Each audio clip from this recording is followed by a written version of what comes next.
I always find it fascinating when I read about a famous person's beliefs. For example, Madonna is a student of Kabbalah. Donald Trump came out as non-denominational to help ease us into a new digital currency. Joe Biden is a Catholic, while his son is a Crystal Methodist. Shame on you for listening to that joke. Addiction's never funny. George Carlin, on the other hand, was. He referred to himself as a Presbyterian, which is a belief that your soul gets stuck on the roof after you die. In reality, that joke is far closer to the truth than any of us feel comfortable with. What are you doing? Trying to get a frisbee off the roof. Oh, there's the frisbee. Now, dealing with souls can be tricky, especially for survivors of religion. If it helps avoid being triggered by such a loaded word, feel free to substitute it with the word self. It's also important to point out that soul deniers are correct. No one has a soul because having one implies ownership. And a soul can't technically exist because existence requires a manifestation of matter. But that no thing is extremely important.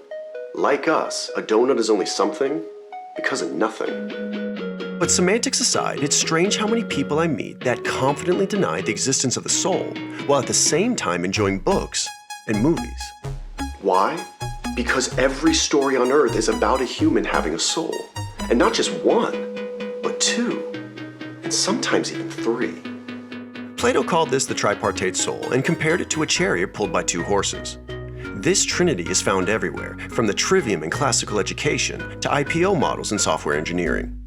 And just as the tripartite brain is divided into the R-complex, the limbic system, and the neocortex, Plato's version speaks of desire, passion, and reason.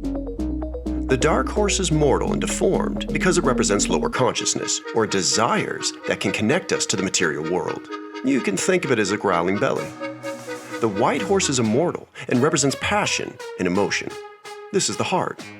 The chariot represents the soul, and its driver is reason, which we associate with the head. Alone, none of them are particularly productive, but desire can be harnessed into the noblest of pursuits, the love of wisdom. In the story, Zeus leads a procession of gods through the heavens.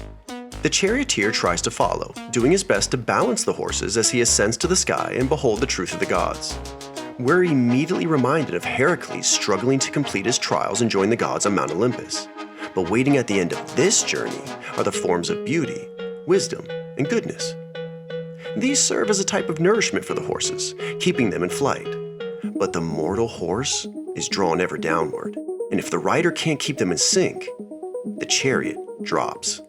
For the gods, the trip is a cakewalk, and it doesn't hurt that both their horses are immortal. But the human struggles, creating a sine wave. This frequency is the fall and restoration of paradise, and is not only the backbone of every story ever told, but also all matter. Do you ever feel like you're moving one step forward and two steps back? Don't worry, you're in good company. This is the twofold journey of Anabasis and Catabasis, which takes the shape of mountains and valleys in ancient myths. In the Bible, it's known as the Tree of Life and the Tree of Knowledge. And because storytellers are pressed for time, we take one complete cycle, or unit of measurement called a hertz, and form a circle, but it's always the same thing. Wholeness is psychological law, and what waits at the end of every hero's journey. This is the transformation of enthusiasm into apotheosis, and finally epiphany, as God became man, that man might become God. If the rider can't catch a glimpse of the forms, the horse's wings will wither, and the chariot will crash to the earth, staining the soul in what religions refer to as sin, or the flesh. You can think of this as Lot's wife glancing back at Sodom, or Peter failing to walk on water. The climb back out of the mire requires another hero's journey, as the broken charioteer forsakes worldly pleasures in the pursuit of wisdom. Those unwilling to make that sacrifice are no better than a frisbee stuck on a roof. We see this tripartite self everywhere, often without realizing it. In stories, it's the villain, hero, and mentor, which Freud reclassified as the id, ego, and superego. The ego dances between the two as it navigates the writer's theme. There's even an archetype called the shapeshifter named after this energy, the most famous probably being Han Solo, who is just a version of the Apostle Peter. Both denied the superego, only to later return and receive a promotion. One to general, the other to pope. There really is only one story. You can also see this tripartite self in Searching for Bobby Fischer, as the hero is torn between his two teachers, or the left and right hemispheres of the brain. This is mirrored in the Divine Comedy as Virgil and Beatrice, and in Ender's Game, these would be Peter and Valentine. Alone, neither can save humanity, but Ender rediscovers wholeness as he takes the best of both and ascends to the heavens to join the procession of the gods.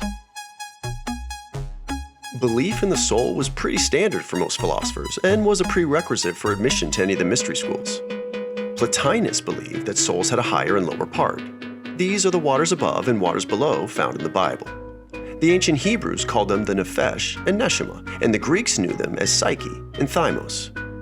Jung transformed them into the anima and animus. And every story you've ever seen is about integrating them. This unification of opposites is how the hero finds wholeness, which is why Jung said he'd rather be whole than good, and Heraclitus said that Dionysus and Hades were one. We're told Heracles was in heaven and hell at the same time. So are you. Your lower self is a dirty, rotten sinner, but your higher self knows all things and is seated in heavenly places. The mentor is in heaven, the hero on earth, and the villain in hell. But they're all the same person. And they're all you.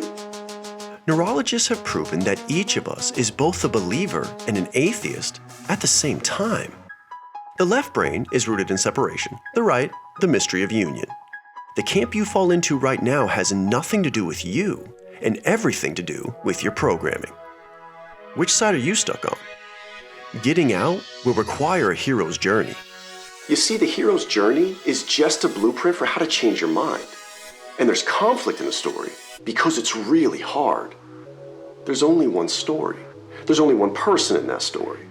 And that person is you.